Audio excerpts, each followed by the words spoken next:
ಆತ್ಮೀಯ ವೀಕ್ಷಕರೇ, ಶ್ರೀ ಕ್ಷೇತ್ರ ಅಶ್ವತ್ಥಪುರದ ಶ್ರೀ ಜಗದ್ಗುರು ಶಂಕರಾಚಾರ್ಯ ಮಠದಲ್ಲಿ ದಿನಾಂಕ ಏಪ್ರಿಲ್ 20 ಹಾಗೂ 21ರಂದು ನಡೆದ ಶ್ರೀ ಶಂಕರಾಚಾರ್ಯ ಜಯಂತ್ಯುತ್ಸವದ ಆಯ್ದ ಭಾಗವೊಂದು ಇಲ್ಲಿದೆ.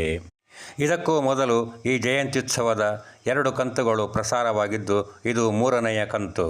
ಇದರಲ್ಲಿ ಶನ್ನಾಡಿಗ ಕುಂಬ್ಳೆ ಇವರಿಂದ ನಡೆದ ಹರಿಕಥಾ ಕಾಲಕ್ಷೇಪ, ಆಚಾರ್ಯ ಶಂಕರರ ತೊಟ್ಟಿಲೋತ್ಸವ ಅತಿ ಪ್ರಾಮುಖ್ಯವಾಗಿದೆ. ಶನ್ನಾಡಿಗ ಕುಂಬ್ಳೆ ಇವರ ಹರಿಕಥೆಯ ಹಾಸ್ಯಭರಿತ ತುಣುಕುಗಳನ್ನು ಇದರೊಂದಿಗೆ ಸೇರಿಸಲಾಗಿದೆ. ಜೈ ಶ್ರೀರಾಮ್, ಜೈ ಶ್ರೀರಾಮ್, ಜೈ ಶ್ರೀರಾಮ್.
Shankara Nidro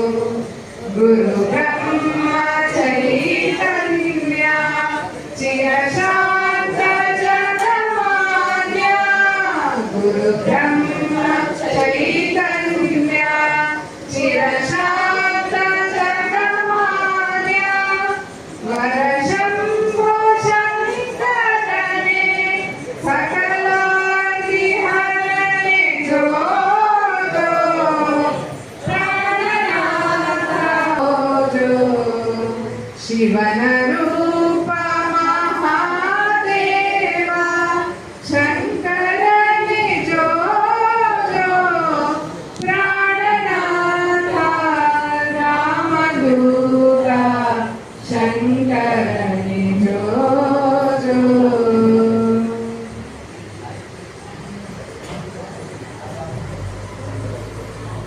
ಬಗ್ಗೆ ಸ್ವಲ್ಪ ಮಾತಾಡಿ ಹೋಗುವ. ಯಾಕಂದ್ರೆ ನೀವು ಸ್ವಲ್ಪ ಮುಂದೆ ಹೋಗದಿದ್ರೆ ನನಗೆ ನೀವು ಮತ್ತೆ ಬರುವ ವರ್ಷ ಕರೀಲಿಕ್ಕೆ ನೀವು ಕಳೆದ ವರ್ಷ ಕರೀಲಿಲ್ಲ ನಾನು, ಯಾಕಂದ್ರೆ ಇವರು ಮುಂದೆ ಹೋಗುದಿಲ್ಲ. ನಾವು ಮುಂದುವರಿಬೇಕಲ್ಲ, ಹಿಂದುಳಿಬಾರ್ದಲ್ಲ. ನಾವು ಹಿಂದುಳಿದವರಿಗೆ ಕೆಲವೊಮ್ಮೆ ಈಗೆಲ್ಲ ಆಗಲ್ಲ, ಈಗೆಲ್ಲ ಹಿಂದುಳಿಲಿಕ್ಕೆ ಪ್ರಯತ್ನ ಪಡೋದು. ಹಿಂದುಳಿದ್ರೆ ಎಂತ ಸಿಗ್ತದೆ? ಹಿಂದುಳಿದವರಿಗೆಲ್ಲ ಸಿಕ್ಕೋದು ನೋಡಿ. ಇನ್ನು ಹೊಸ ಹೊಸ ಕಾನೂನು ಬಂದಿದೆ, ಹಿಂದುಳಿಲಿಕ್ಕೆ ಪ್ರಯತ್ನ ಪಡಬೇಡಿ. ಹಿಂದುಳಿದವರಿಗೆ ಏನೂ ಇಲ್ಲ, ಇನ್ನು ಮುಂದುವರಿದವರಿಗೆ ಮಾತ್ರ ಇರುವಂಥ. ನನ್ನ ಶಿಷ್ಯನಾದಂತಹ ಮಂಡನ ಮಿಶ್ರ ಅಂತ ಹೇಳುವ ಮಹಿಷ್ಮತಿಯಲ್ಲಿದ್ದಾರೆ, ಅವರನ್ನು ನೀವು ಗೆಲ್ಲಬೇಕು ಅಂತ ಹೇಳಿ ಚಿತೆಯಲ್ಲಿ ತನ್ನ ದೇಹತ್ಯಾಗ ಮಾಡಿದ್ದಾರೆ. ಅವರಿಗೆ ದೊಡ್ಡದಾದಂತಹ ಒಂದು ಅವರ ಪ್ರಜ್ಞೆಗೆ ನಮಸ್ಕರಿಸಿದ ಶಂಕರರು ನೇರವಾಗಿ ಮಾಹಿಷ್ಮತಿಪುರಕ್ಕೆ ಬರುತ್ತಾರೆ. ಅಣಿಯಾದರು ಆಚಾರ್ಯರು ವಾದ ಸಮರಕ್ಕೆ, ಮಣಿಸುತ ಮಂಡನ ಮಿಷ್ಟರ ವಿಜಯಗಳಿಕೆಗೆ. ಅಣಿಯಾದರು ಆಚಾರ್ಯರು ವಾದ ಸಮರಕ್ಕೆ,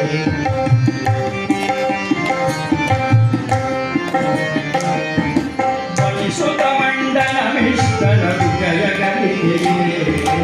ಅಣಿಯಾದರು ಆಚಾರ್ಯರು ವಾದ ಸಮರಕ್ಕೆ, ತಂದರು ಆಚಾರ್ಯರು ಮಾಹಿಷ್ಮತಿಗೆ. ಹೊಡೆದಾಡುತ್ತ ವಾದಕರ ವಿಜಯಗಳಿಕೆಗೆ. ಯಾದರು ಸಮರಕ್ಕೆ. ಜಯ ಜಯ ಜಯ ಶಂಕರ, ಜಯ ಜಯ ಜಯ ಶಂಕರ, ಜಯ ಜಯ ಜಯ ಜಯ ಜಯ ಜಯ ಶಂಕರ, ಜಯ ಜಯ ಜಯ ಶಂಕರ, ಜಯ ಜಯ ಜಯ ಶಂಕರ, ಜಯ ಜಯ ಜಯ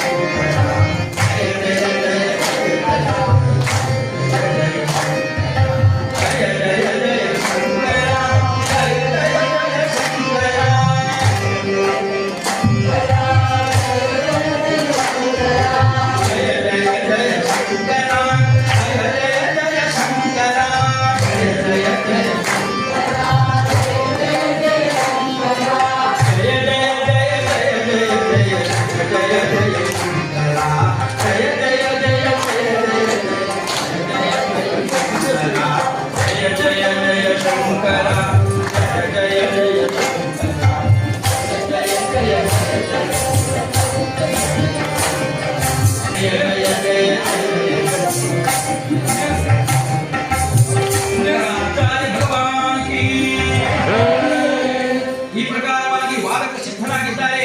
ಮಂಡನ ಮಿಶ್ರರು ಸಾಮಾನ್ಯರಲ್ಲ, ಮಹಾನ್ ವಾದಿಗಳು, ಮಹಾನ್ ವಿದ್ವಾಂಸರು.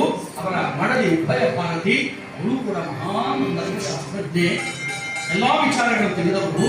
ಅವರ ಮನೆಯ ಎದುರು ಎರಡು ಗಿಣಿಮಿತ್ತ ಗಿಣಿಮಿತ್ತ ತತ್ವಶಾಸ್ತ್ರವನ್ನು ಹೇಳ್ತಾ ಇದ್ದಾರೆ. ಅಂತಹ ಒಂದು ವಿಶೇಷವಾದ ಜಾಗಕ್ಕೆ ಬಂದು ಮಂಡನ ಮಿಶ್ರರೊಂದಿಗೆ ತಾವು ವಾದಕ್ಕೆ ಅಣಿಯಾಗುತ್ತಾರೆ. ಉಭಯ ಭಾರತೀಯ ತಾನು ನಿರ್ಣಾಯಕರಾಗಿ ಕೂತುಕೊಂಡಿದ್ದಾಳೆ. ತನ್ನ ಕೈಯಲ್ಲಿ ಎರಡು ಹಾರಗಳನ್ನು ಹಿಡಿದು ಅವರಿಬ್ಬರಿಗೆ ಕೊಟ್ಟು ತಾವು ಹಾಕಿಕೊಳ್ಳಲಿಕ್ಕೆ ಹೇಳ್ತಾಳೆ. ಯಾವಾಗ ನಿಮ್ಮ ಕಂಠದಲ್ಲಿರುವಂತಹ ಹಾರ ಬಾಡುತ್ತದೋ, ಆ ಬಾಡುವುದು ಯಾರ ಹಾರ ಮೊದಲು ಬಾಡಿತೋ ಅವರು ಸೋತಿದ್ದಾರೆ ಅಂತ ತಿಳ್ಕೊಳ್ಬೇಕು ತೀರ್ಮಾನ ಮಾಡ್ತಾರೆ. ಹೋಗ ಪೇಟೆಗೆ ಹೋಗಿ ಸೌತೆಕಾಯಿ ದಾರ ನಾನು ತರೋದಿಲ್ಲ, ನಾನು ಸುಮ್ಮನೆ ಕೂತ್ಕೊಳ್ತೇನೆ. ಉಪ್ಪು ದಾರ ನಾನು ತರೋದಿಲ್ಲ, ಸುಮ್ಮನೆ ಕೂತ್ಕೊಳ್ತೇನೆ. ಸ್ಟವ್ ಉರಿಸ್ಲಿಕ್ಕೆ ಇವತ್ತು ಗ್ಯಾಸಿಂದ ಕಾರಣ ಸ್ಟವ್ ಉರಿಸ್ಲಿಕ್ಕೆ ಬೆಂಕಿ ಬೆಂಕಿ ಇಲ್ವೋ ತಾರೋ ಅಂತ ಹೇಳಿದ್ರೆ ಅದು ತರೋದಿಲ್ಲ, ನಾನು ಸುಮ್ಮನೆ ಕೂತ್ಕೊಳ್ತೇನೆ. ಏನೇನು ಕೆಲಸ, ನಾನು ಏನು ಕೆಲಸ ಮಾಡ್ತೀನಿ, ಸುಮ್ಮನೆ ಮಲಗುತ್ತೇನೆ. ನೀನು ಮಲಗುವುದು ಒಂದು ಕರ್ಮ, ಮಲಗುವುದನ್ನು ಸರಿಯಾಗಿ ಮಲಗು, ಮಾಡುವ ಕರ್ಮ ಸರಿಯಾಗಿ ಮಾಡುವುದು. ಯಾಕಂದರೆ ಕರ್ಮದ್ವಾರ ನಾವು ಬ್ರಹ್ಮಜ್ಞಾನ ಪಡೆಯಲಿಕ್ಕೆ ಸಾಧ್ಯ. ಎಲ್ಲವನ್ನು ಪರಮಾತ್ಮನಿಗೆ ಅರ್ಪಣೆ ಮಾಡಬೇಕು. ಜಗನ್ನಾಥಾಸ್ವಾಮಿ ಹೇಳ್ತಾರೆ, ಜ್ಞಾನ ತಪ ವೇದಾರ್ಚನೆಯು ವ್ಯಾಖ್ಯಾನ ಭಾರತ ತಪ ಮಹೋಪ ಪುರಾಣ ಕಥೆಗಳನ್ನು ಕೇಳಿ ಕೇಳಿದರೇನು ದಿನ ದಿನದಿ. ಜ್ಞಾನ ಕರ್ಮೇಂದ್ರಿಯಗಳಿಂದ ಏನೇನು ಮಾಡಿದ ಕರ್ಮಗಳ ಲಕ್ಷ್ಮೀ ನಿವಾಸನ ಸೇವೆಯನ್ನು ಅರ್ಪಿಸದ ಮಾನವನು. ನಾನು ಮಾಡುವ ಪ್ರತಿಯೊಂದು ಕೆಲಸವೂ ಕೂಡ ಪರಮಾತ್ಮನ ಸೇವೆ ಅಂತ ಪರಮಾತ್ಮನಿಗೆ ಅರ್ಪಣೆ ಮಾಡದೆ ಇದ್ದರೆ ನಿನ್ನ ಕೆಲಸ ಕರ್ಮ ಏನು ಪ್ರಯೋಜನಕ್ಕೆ ಬರುವುದಿಲ್ಲ. ಮಂಡನ ಮಿಶ್ರ ಇದು ನೀನು ಮೊದಲು ತಿಳ್ಕೊ ಅಂತ ಹೇಳ್ತಾರೆ. ಅದಕ್ಕೆ ದೃಷ್ಟಾಂತವನ್ನು ನಾನು ಕೊಡ್ತೇನೆ, ಅಲ್ಲಿಗೆ ಮುಗಿಸಿಬಿಡೋಣ. ನಾನು ಮಾಡಿದ ಪ್ರತಿಯೊಂದು ಕೆಲಸವನ್ನು ಇವತ್ತು ನಾನು ಮಾಡಿದಂಥ ಬ್ರಹ್ಮಾರ್ಪಣೆ ಬಿಟ್ಟು ಪರಮಾತ್ಮನಿಗೆ ಪ್ರತಿಯೊಂದು ಪೂಜೆ ಬ್ರಹ್ಮಾರ್ಪಣೆ ಪರಮಾತ್ಮನಿಗೆ ಬಿಡದೇ ಇದ್ರೆ ಮಾಡಿದ ಪೂಜೆ ಪ್ರಯೋಜನಕ್ಕೆ ಬರುವುದಿಲ್ಲ. ನಾನಿವತ್ತು ಮಾಡಿದ ನಂತರ ಮಂಗಳವನ್ನು ಹೇಳಿಕೊಂಡು ಭಗವಂತನಿಗೆ ಅರ್ಪಣೆ ಮಾಡಿದ್ರೆ ನನ್ನ ಹರಿಕತೆ ಪ್ರಯೋಜನಕ್ಕೆ ಬರುವುದಿಲ್ಲ. ನೀವು ಕೂತುಕೊಂಡವರು ಕೊನೆಯಲ್ಲಿ ಆ ಪರಮಾತ್ಮನಿಗೆ ನಮಸ್ಕಾರ ಮಾಡದಿದ್ದರೆ ಬರುವುದಿಲ್ಲ ಅನ್ನೋದಕ್ಕೆ ದೃಷ್ಟಾಂತಕರವಾಗಿ ಒಬ್ಬ ಹುಡುಗ SSLC ಪರೀಕ್ಷೆ ಬರೆಯುತ್ತಾನೆ. ಅಪ್ಪ ಹೇಳ್ತಾನೆ, ಈ ಸಲ ಪರೀಕ್ಷೆಯಲ್ಲಿ ನೀನು ಫೈಲ್ ಆದಿ ಅಂತಾದ್ರೆ ಕಾಲು ಮುರಿತೇನೆ, ಮನೆಯೊಳಗೆ ಬರುವುದು ಬಿಡುವುದು ಮಾತ್ರ ಕಾಲು ಮುರಿತೇನೆ ಅಂತ ಹೇಳ್ತಾನೆ. ಇಲ್ಲಪ್ಪ ನಾನು ಚೆನ್ನಾಗಿ ಓದ್ತೇನೆ, ಈ ಸಲ ಸ್ಟೇಟ್ಗೆ ರ್ಯಾಂಕ್ ಬರ್ತೇನೆ ನಾನು. ನೀನು ಸ್ಟೇಟ್ಗೆ ಬಾ, ಎಸ್ಟೇಟ್ಗೆ ಬಾ, ಎಲ್ಲಿಗಾದ್ರೂ ಒಂದಕ್ಕಿಂತ ರ್ಯಾಂಕ್ ಬರಬೇಕು, ಯಾಕೆ ಬರದಿದ್ದರೆ ಪ್ರಯೋಜನ ಇಲ್ಲ ಅಂತ. ಕೊನೆಗೆ ಆಯ್ತು ಅಂತ ಒಪ್ಪಿಕೊಂಡ. ಹಗಲು ರಾತ್ರಿ ಹೋದ. ಯಾವಾಗ ಎಕ್ಸಾಮಿನೇಷನ್ ಡೇಟ್ ಫಿಕ್ಸ್ ಆಯ್ತೋ ಅಲ್ಲಿಂದ ಓದ್ಲಿಕ್ಕೆ ಶುರು ಮಾಡಿದ್ದಾನೆ. ಯಾವ ಕೆಲಸ ಮಾಡ್ತಾನೆ, ಬರೀ ಓದು. ಅಪ್ಪನಿಗೆ ಓದುವುದೇ ಕೆಲಸ, ಮಗನಿಗೆ ಓದುವುದೇ ಕೆಲಸ. ಓದಿದ. ಪರೀಕ್ಷೆಯ ಮೊದಲ ದಿವಸ ಓದಿದ, ಮರುದಿವಸ ಬೆಳಿಗ್ಗೆ 4 ಗಂಟೆಗೆ ಎದ್ದು ಓದಿದ. ಪರೀಕ್ಷೆಯ ಹಾಲ್ನ ಒಳಗೆ ಹೋಗ್ಬೇಕಾದ್ರೆ ಒಂದು ಕಾಲ ಒಳಗೆ, ಒಂದು ಕಾಲ ಹೊರಗಿಟ್ಟು ಓದಿದ. ಓದಿ ಪರೀಕ್ಷೆ ಆನ್ಸರ್ ಪೇಪರ್ ಯಾವಾಗ ಕ್ವಶನ್ ಪೇಪರ್ ಕೈಯಲ್ಲಿ ಬಂತೋ ಬರದ ಸುಮಾರು 25 ಎಕ್ಸ್ಟ್ರಾ ಶಿಫ್ಟ್ ತಗೊಂಡು ಕೂತ್ಕೊಂಡವರಿಗೆಲ್ಲ ಆಶ್ಚರ್ಯ. ನನಗೆ ಇನ್ನೂ ಕೂಡ ಒಂದು ಸೀಟೇ ಮುಗಿಲಿಲ್ಲ, ಮನೆಗೆ 22 ತೆಗೆದಾಯ್ತು ಅಂತ. ಎಲ್ಲರೂ ನನ್ನ ನೋಡ್ತಾನೆ, ಬರೀತಾನೆ, ಎಲ್ಲ ಒಳ್ಳೆಯ ಉತ್ತರ ಬರೆದಿದ್ದಾನೆ, ಹಾಳು ಉತ್ತರ ಬರೀಲಿಲ್ಲ. ಎಲ್ಲ ಬರೆದ ಮೇಲೆ ಸೀಟ್ ಮನೆಗೆ ಬಂದ. ಅಪ್ಪ ಕೇಳಿದ್ರು, ಹೇಗಪ್ಪ ಏನು ಮಾಡಿದ ಪರೀಕ್ಷೆ? ಅಪ್ಪ ಫಸ್ಟ್ ರ್ಯಾಂಕ್ 108 ಮಾರ್ಕ್ ಖಂಡಿತ ನನಗೆ ಕೊಡ್ಲಿಲ್ಲ, ಯಾಕಂದ್ರೆ ಅಷ್ಟು ಬರೆದಿದ್ದೇನೆ. 8 ಮಾರ್ಕ್ ಹೆಚ್ಚೇ ಬರೆದು ಬಂದಿದ್ದೇನೆ. ಹೌದಾ? ನಾನು ನಂಬೋದಕ್ಕೆ ಸಾಧ್ಯ. ನಾನು ಓದಿದ್ದೇನಪ್ಪ, ನಾನು ಓದಿದ್ದಕ್ಕೆ ಫಲ ಇಲ್ಲ. ನೀನು ಓದಿದ್ರು, ನೀನು ಏನು ಓದಿದ್ದು ನನಗೇನು ಗೊತ್ತು? ಈಗೆಲ್ಲ ಓದುವಂಥದ್ದು ಮೊಬೈಲ್ನಲ್ಲಿ ನೀನು ಏನು ನೋಡಿದ್ದು ನನಗೇನು ಗೊತ್ತು? ಆದ ಕಾರಣ ನೀನು ಓದಿದ್ದೆ ಅಂತ ಹೇಳಲಿಕ್ಕೆ ಆಗೋದಿಲ್ಲ. ಬೇರೆ ಏನಾದರೂ ಇದ್ರೆ ಹೇಳು, ಸಾಕ್ಷಿ ಅಂತ ಹೇಳುವಾಗ ಸಾಕ್ಷಿ ಉಂಟಪ್ಪ ಅಂತ ಬ್ಯಾಗಿನಿಂದ ಆನ್ಸರ್ ಪೇಪರ್ ತೆಗೆದು ನೋಡಿ. ನಾನು ಬರ್ತದೆ 23 ಶೀಟ್ ಎಕ್ಸ್ಟ್ರಾ, 23 15 ಎಷ್ಟಾಯ್ತು? 38 ಪೇಜ್, 48 ಪೇಜ್, 38 ಪೇಜ್ ನೋಡಿ. ನಾನು ಬರ್ತದ್ದು ಬೇಕಾದ್ರೆ ಓದಿ ನೋಡಿ, ಟ್ಯಾಲಿ ಮಾಡಿ ಕ್ವಶನಿಗೆ ಬಂತ ಆನ್ಸರ್. ಅಪ್ಪ ಹೇಳಿದೆ, ನೀನು ಯಾಕೆ ತಗೊಂಡು ಬಂದಿ? ನೀನು ಕೊಡ್ಬೇಕಲ್ಲ ಅಲ್ಲಿ ಸೂಪರ್ವೈಸರಿಗೆ. ನಾನು ಕೊಟ್ಟರೆ ನಾನು ಓದಿದ್ದೇನೆ ಬರ್ತೇನೆ, ನಿನಗೆ ಅರ್ಥ ಆಗೋದು ಅಂತ ಹೇಳ್ದ. ಅಪ್ಪ ಹೇಳಿದ, ಮೂರ್ಖ, ನಿನಗೆ 0 ಸಿಗ್ತದೆ, ಬಿಗ್ 0, ನಿನಗೆ ರ್ಯಾಂಕ್ ಸಿಗೋದಿಲ್ಲ. ಯಾಕೆ? ನಾನು ಮಾಡಿದ ಕರ್ಮವನ್ನ ಬರುವಾಗ ಸೂಪರ್ವೈಸರ್ಗೆ ಅರ್ಪಣೆ ಮಾಡದೆ ಬಂದಿದ್ದೇನಲ್ಲ. ಮಾಡುವ ಕೆಲಸ ಮಾಡಪ್ಪ ಮಂಡಲ ಮಿಶ್ರ, ಮಾಡಿದ್ದನ್ನು ಭಗವಂತನಿಗೆ ಅರ್ಪಣೆ ಮಾಡದೇ ಇದ್ರೆ ಬ್ರಹ್ಮಜ್ಞಾನ ನನಗೆ ಸಿಕ್ಕುವುದಿಲ್ಲ, ಮೋಕ್ಷ ಸಿಕ್ಕುವುದಿಲ್ಲ ಅಂತ ಹೇಳುವಾಗ ಮಂಡಲ ಮಿಶ್ರ